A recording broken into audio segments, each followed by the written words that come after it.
Yota! At dahil nga nakarecover na tayo sa trangkaso, samahan niyo naman ako ngayon magluto ng menudo. Let's go!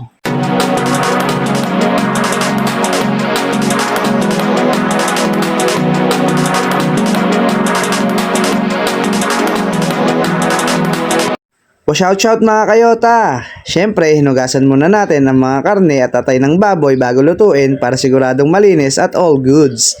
Yota! Inihanda ko na rin pala ang ating mga aromatics na gagamitin. Agad-agad, pinainit ko na rin ng tulyase at mantika upang simulan na ang ating lutuan.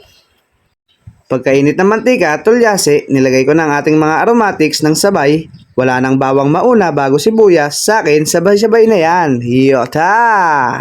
Siyempre, kailangan mahina lang ang apoy para hindi masunog ang bawang at sibuyas.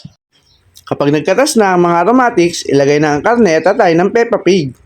Halu-haluin lang ito hanggang sa magisa at hayaang magmantika para goods na goods. Yota!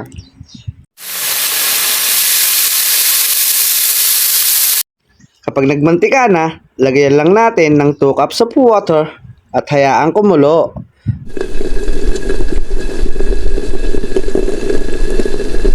Habang nagpapakulo ng karne at atay, tinarya ko na ang ating mga gulay.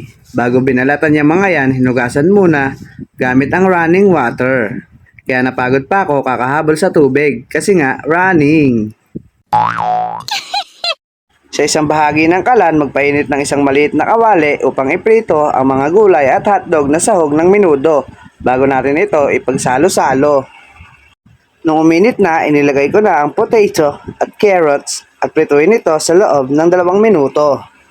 Pagkatapos ng mga gulay, hotdog naman ang painitin mo. Yota! At nung napaso na ang alangala ko dahil sa karne, napatunayan ko na malambot na ang mga ito. Kaya sinalo ko na ang carrots at potato. Sa menudo, hindi pwedeng mawala to. Tomato sauce at tinariyang utong. Yota! All goods na. FYI, baka nagtataka kayo, malalaki ang hiwa ng karne kasi po pang-ulam lang namin to at hindi pang benta at panghanda. Sandaan at pangbenta lang po, maliliit ang gayat para dumami. JBBB.